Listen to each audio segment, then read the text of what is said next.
नमस्कार दोस्तों, अगर आप उम्र के 60 साल पार कर चुके हैं, यानी कि अगर आपकी एज 60+ है या आप रिटायर हो चुके हैं, तो ये वीडियो आपके बड़े काम का। सबसे पहले तो बधाई, 60 साल होने के बाद भी आप जिंदा हैं, स्वस्थ हैं और जीवन अपनी मर्जी से काट सक रहे हैं।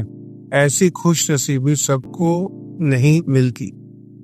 तो यह वीडियो है रिटायरमेंट के बाद खुश और हेल्दी जीवन जीने के लिए कुछ सुझाव मेरी तरफ से जो मैंने अपने तजर्बे से बनाए हैं, या आप कह सकते हैं कुछ ऐसे टिप्स जो आपको फायदा करेगी। पहला, अकेले यात्रा करने से बचे। ऐसा क्यों? अगर हम इस पर डिस्कस करेंगे तो हम बाकी बातें डिस्कस नहीं कर पाएंगे, लेकिन ये बड़ी इंपॉर्टेंट टिप है। आप यात्रा ट्रेवल अकेले मत करें अगर आप 60+ हैं। आप अगर पॉसिबल हो तो अपने स्पाउस, अपने जीवन साथी के साथ यात्रा करें। फिर भीड़ भाड़ वाले समय में बाहर जाने से बचें। तो ये सोशल इंटरेक्शन बहुत बड़े लेवल के होते हैं, मॉल्स के अंदर, त्योहारों में, जहां पर बहुत भीड़ हो वहां पर आप जाने से बचें। आप एक्सरसाइज उतनी करें या उतना पैदल चलें जितना आपके लिए कंफर्टेबल हो। औरों के देखा देखी दिखावे में, कंपटीशन में ज्यादा एक्सरसाइज मत करें। ज्यादा पढ़ने, ज्यादा मोबाइल यूज करने और ज्यादा टीवी देखने से बचें। दवाइयां उतनी ही लें जितनी आपको प्रिस्क्राइब्ड हैं। सेल्फ मेडिकेशन मत करें। टाइम पर डॉक्टर के पास जाएं और रेगुलर रूप में दवाई लें।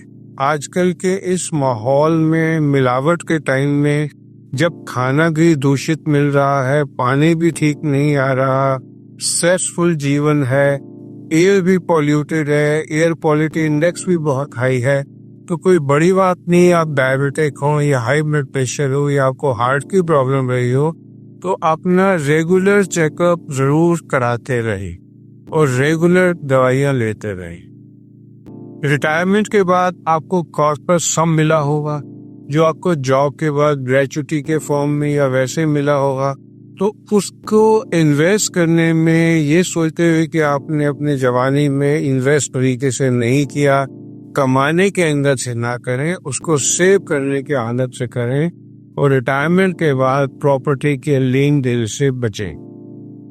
कभी आपको घर से निकलना हो, दूर जाना हो, तो अपने पर्स में अपने आईडी जरूर रखें और अपना फोन नंबर हमेशा अपने साथ रखें। अपने पास को भूल जाएं और फ्यूचर के बारे में ज्यादा फिक्र ना करें। जो बीत चुका है वो बीत चुका है। आप 60 से हो चुके हैं, आपकी जिंदगी ज्यादा 15-20 साल ज्यादा हो, तो आपके चिंता करने से कुछ नहीं बदलेगा। ये दुनिया जैसी चल रही है चलती रहेगी। फिर जैसे उम्र बढ़ती है, आपके खाने पीने का सिस्टम भी बदलना होता है। आप वही खाएं जो आपको सूट करे और खाने को धीरे धीरे चबा कर खाएं, एंजॉय करते खाएं। कोई भी मील लें तो उसको कम से कम आधा घंटा लगाए चबा दें। फिर बाथरूम और टॉयलेट में सावधान रहें, स्लिपरी ना हो, क्योंकि मोस्ट ऑफ द प्रॉब्लम जो आती हैं वो एल्डरली में बाथरूम में स्लिप करके गिरने से आती है। और इस समय जो पेशेंट्स होते हैं वो दवाइयां ऐसी भी खा रहे होते हैं डायबिटीज की, जो उनकी हड्डियां कमजोर करती हैं, जैसे SGLT2 इनहिबिटर्स होते हैं, या वैसे भी उम्र के साथ ऑस्टियोपोरोसिस हो जाता है, हड्डियां कमजोर हो जाती हैं, विटामिन D कम होता है और फ्रैक्चर का चांस बढ़ जाता है, तो स्लिप होने से बचें।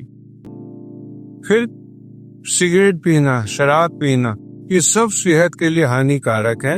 एक उम्र तक आपने इनका यूज कर लिया, अब वो उम्र नहीं रही जो आप पिए। प्लीज, अगर आप दिल्ली में रह रहे हैं या मेट्रोपॉलिटन में रह रहे हैं या इतना पोल्यूशन है, ऑलरेडी आप 10 से 15 सिगरेट इतना धुआं तो रोज ले रहे हैं, तो इसके ऊपर सिगरेट पीकर आप अपने लंग्स को बहुत बड़ी सजा दे रहे हैं।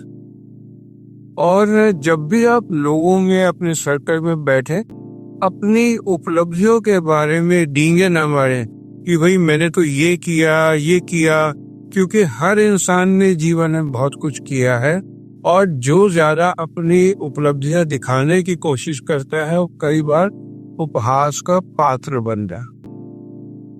और रिटायरमेंट के बाद कुछ साल तक तो खूब ट्रेवल करें और अपनी पूरी इच्छाओं को पूरा करें। उसके बाद में जब आपकी रीजन पूरी हो जाए तो भीड़ भाड़ वाली जगह पे जाने से बचें। एक सबसे इम्पोर्टेंट टिप मैं आपको बताऊंगा कि अपनी प्रॉपर्टी के बारे में, अपनी जो आपके एसेट्स हैं उसके बारे में दूसरों से, चाहे वो अपने हो, बात न करें। अपनी क्षमता और हेल्थ के हिसाब से ही एक्सरसाइज करें। अगर आप पार्क में जा रहे हैं और आपका साथ में कोलीग, जिसको अपने दोस्त समझते हैं, वो बहुत तेजी से चल रहा है, तो आप सोचे कि आप भी वही वाली हेल्थ रखते हैं और आप उसी की स्पीड पे चले, कई बार आपको नुकसान हो जाएगा। आप उतनी एक्सरसाइज करें जितनी आपको सूट करती है। और अगर आपको हाई ब्लड प्रेशर है, हार्ट की प्रॉब्लम है, तो योगा करते हुए किसी क्वालिफाइड पर्सन से योगा कराएं। शीर्षासन आपको मना है, कपालभाति आपको मना है, प्राणायाम जो कि वो बीपी को बढ़ा सकते हैं। पॉजिटिव सोचे और अधिक इमोशनल होने से ज्यादा बचे। ये सब चीजें जो मैंने जिंदगी में तजर्बे से सीखी है, मैं आपको बता रहा हूँ। और दूसरा, जो डिनर टाइम है उसको थोड़ा सा जल्दी कर लें। मोस्ट ऑफ द बिजनेसमैन क्या है, वो लेट आते हैं या आदत ही बनी होती है कि वो खाना लेट खाते हैं। तो अगर आप रिटायर हो गए तो उसके बाद अपनी आदत आपको सुधारनी पड़ेगी। खाना खाने के एकदम बाद आप ना सोएं, दूसरों को पैसे उधार ना दें, और आप अपने आप को बहुत सियाना समझते हैं और अपनी पीढ़ी को ज्यादा समझदार समझते हैं और आने वाली नई जनरेशन को उतना अक्लमंद नहीं समझते। ये जनरल टेंडेंसी होती है। तो उससे आने वाली पीढ़ी को या अगली पीढ़ी को बिना मांगे सलाह मत दे। यानी कि जो नेक्स्ट जनरेशन आपके बाद आ रही है, अगर वो आपसे कोई बात पूछे तो बताएं, अदरवाइज आप उनको बिना मांगे सलाह देंगे तो आपका वैल्यू नहीं रहेगी।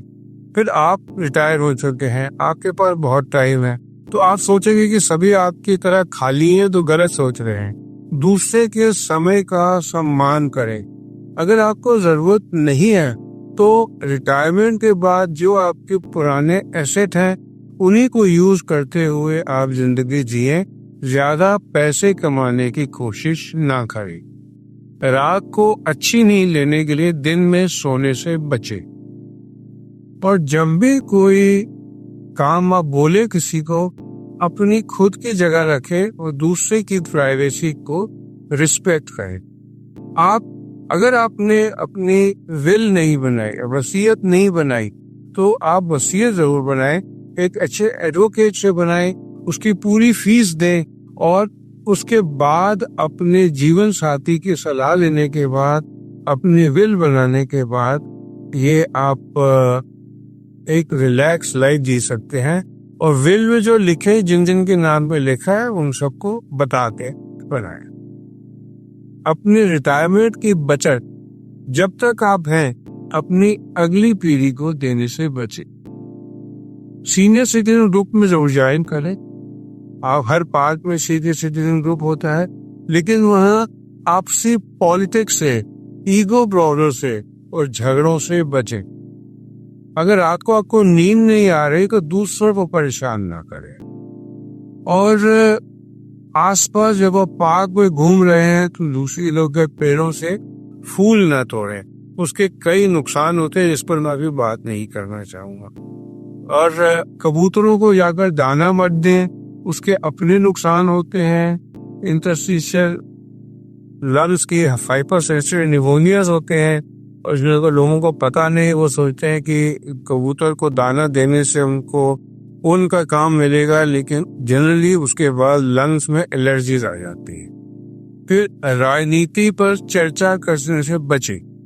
अलग अलग विचारों को स्वीकार करें, क्योंकि मोस्ट ऑफ द जो आपस में डिफरेंसेस क्रिएट किए जाते हैं या होते हैं, वो पॉलिटिक्स पर होते हैं।